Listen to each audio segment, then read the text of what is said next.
Hello বন্ধুরা, কেমন আছো সবাই? তোকে চাই গল্পের পার্ট 2 নিয়ে হাজির হয়েছে। তো বেশি কথা না বলে শুরু করা যাক। হ্যাং মেরে দাঁড়িয়ে আছি আমি। যাকে আমি জুমের মতো ভয় পাই, সে যদি অর্ধ উলঙ্গ অবস্থায় আমাকে দেয়ালে চেপে ধরে, তবে তা ভয় পাওয়ার জন্য যথেষ্ট সুইটেবল বলে আমি মনে করি। শরীরে বাদ টাওয়াল জড়িয়ে আমার সামনে দাঁড়িয়েছেন শুভ্র ভাইয়া।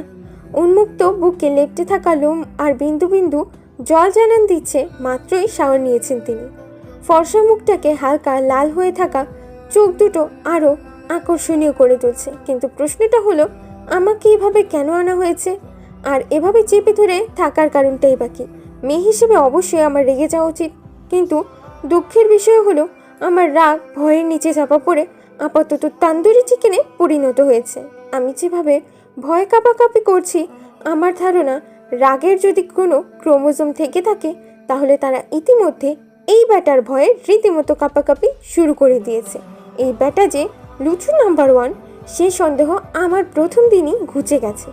উনি যে হাই লেভেলের বেশরম, সেটাও আমার জানা হয়ে গেল। ভয়ে লজ্জায় না পারছি ওনাকে কিছু বলতে, না পারছি ওনার দিকে তাকাতে। এভাবে বেশিক্ষণ দাঁড়িয়ে থাকাও আমার পক্ষে সম্ভব না। হাত পা অসম্ভব ঠান্ডা হয়ে আসছে। তার উপর নেমো খারাপ হাড়টাও আমার বিরুদ্ধে বিদ্রোহ শুরু করে দিয়েছে ইতিমধ্যে। উনিও কিছু বলছেন না, তাই ভয়ে ভয়ে আমিই বলে উঠলাম, আমাকে এখানে কেন এনেছেন? Good question. তোমাকে এখানে আনার পেছনে আমার বড়সড় একটা প্ল্যান আছে। মানে কিসের প্ল্যান? এই মেয়ে, কাঁপছো কেন? আপনি প্লিজ আমার সাথে এমন কিছু করবেন না। এমন কিছু মানে? Like seriously? এই মেয়ে, তোমার মাথায় কি আসলে কয়েকটা তার ছিঁড়া? How can you think about it? সারাদিন সিরিয়াল দেখলে তো এইসব চিন্তায় মাথায় ঘুরবে। ফুপিকে জানাতেই হবে। আমি থতমত খেয়ে গেলাম। প্রচুর লজ্জা লাগছে। ছি, সত্যি তো আমি অনেক বেশি ভেবে ফেলেছি। কিন্তু আমি মোটেও সারাদিন সিরিয়াল দেখি না। আচ্ছা, উনি মাকে কি জন্য বিচার দেবেন? আল্লাহ বাঁচাও আমায়। কি বলবেন মাকে? বাচ্চা মেয়ের মাথায় যে এইসব বাজে চিন্তা ভাবনা ঘুরে বেড়ায়, সেটা তো মা হিসেবে ফুপির জানার পুরো অধিকার আছে। আর ভাই হিসেবে বিষয়টা ওনাকে জানানো আমার কর্তব্য, তাই না? না না না, প্লিজ প্লিজ, মাকে কিছু বলবেন না প্লিজ। বিশ্বাস করুন, আমি মোটেও অমন কিছু ভাবিনি। কেমন কিছু? ওই তো বলতে গিয়ে দেখে উনি মুখ চেপে হাসছেন, তাই আর কথা না বাড়িয়ে মাথা নিচু করে দাঁড়িয়ে রইলাম। আচ্ছা, তুমি চাচ্ছ যে আমি তোমার মাকে কিছু না বলি, রাইট? হুম ওকে, বলবো না। সত্যি? বাট একটা শর্ত আছে। তোমাকে আমার জন্য একটা কাজ করতে হবে। You can take it like a deal, you know না? Give and take. কি করতে হবে আমায়? সিম্পল। তোমার রুমে একটা পার্সেল রেখে আসছি, ওটা তুমি কাল কলেজে যাওয়ার সময় নীলিকে দেবে। আমি ওনাকে কোথায় পাবো? আমাদের ভার্সিটি গিয়ে দিয়ে আসবা। কি, আপনার মাথা খারাপ? আমি একা কিভাবে? আর আপনার জিএফ, আপনি যেতে পারেন না? আমি যেতে পারবো না, কজ বাবা আমাকে কাল 1 মিনিটের জন্যও ছাড়বে না। তাছাড়া ম্যাডাম আমার উপর রেগে আছে, ওর মানও ভাঙাতে হবে। So you are the best option for me. আমি যাব না।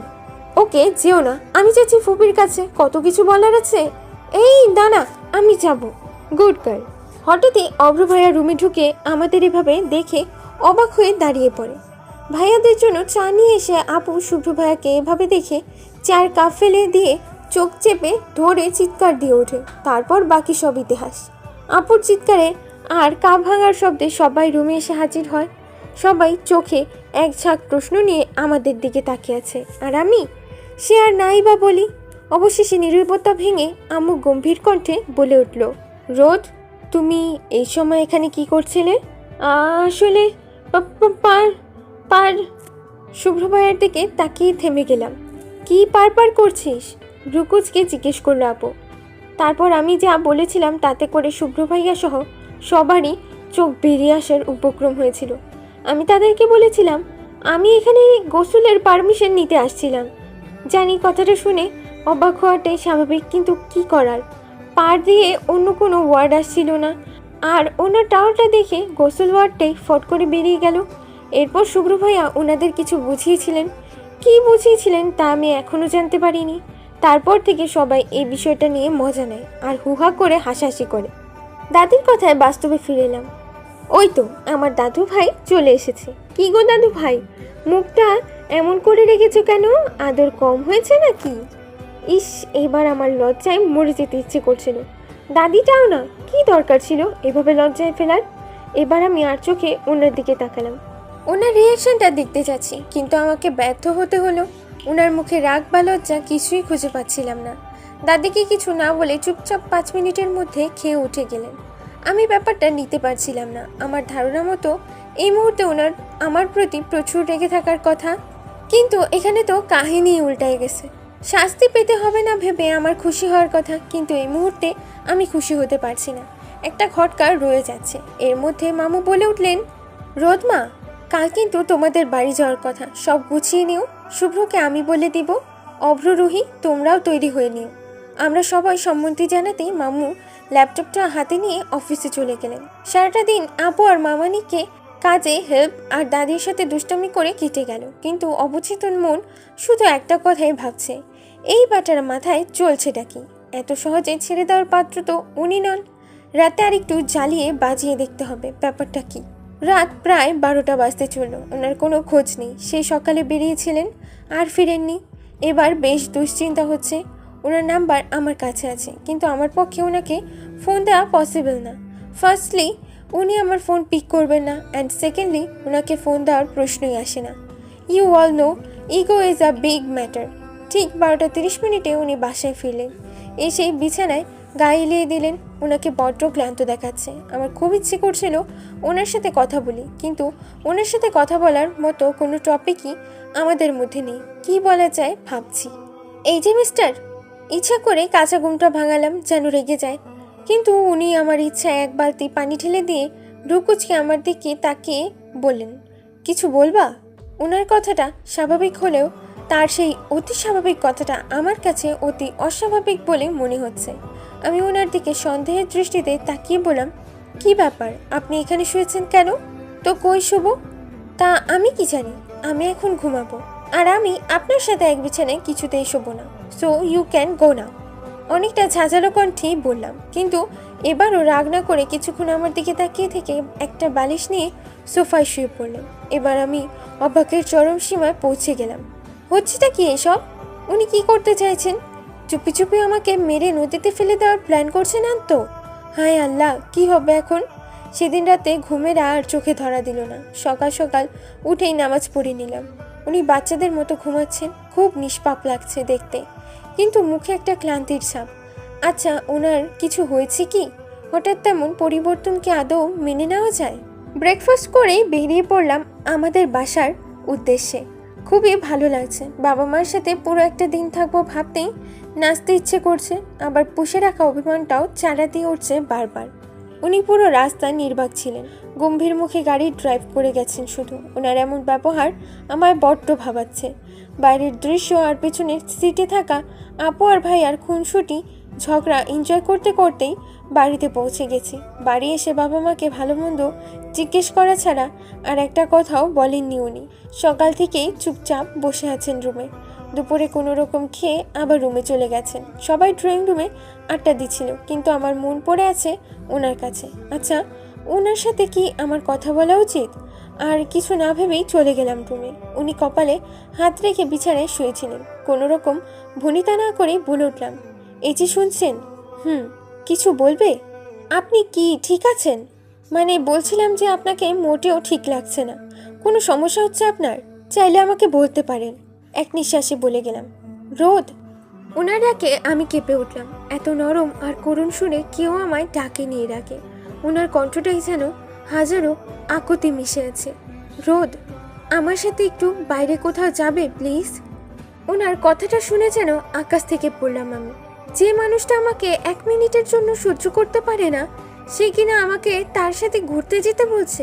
ব্যাপারটা হজম করতে বড্ড কষ্ট হচ্ছে। যাবা রোদ প্লিজ? আমার দম বন্ধ হয়ে আসছে রোদ। ওনার কথায় কী রিয়াকশন দেব বুঝতে পারছি না। মস্তিষ্ক বলছে কোথাও গন্ডগোল আছে, নো রোদ, ডোন্ট গো। কিন্তু মনটা তো নাছরবান্দা, তাই মনটাকে জয় করে রাজি হয়ে গেলাম। গাড়িতে বসে আছি আর উনি ড্রাইভ করছেন। জানি না কোথায় যাচ্ছি, কেন যাচ্ছি, মনের মধ্যে নানান কথা উকি দিচ্ছে। আচ্ছা, উনি যদি নির্জন জায়গায় নিয়ে আমাকে মেরে ফেলেন, এসব ভেবে ভয়ে কেঁপে উঠছি। কিন্তু ওই যে মন, যে সর্বদা মস্তিষ্কের বিপরীতে হাঁটে, সে বড্ড নিশ্চিন্তে বসে আছে। কেন যেন মনে হচ্ছে ওনার সাথে থাকলে কোনো বিপদ আমায় ছুতেই পারবে না। হঠাৎ করে ব্রেক কষাতে ভাবনার সুতোয় টান কাটলো।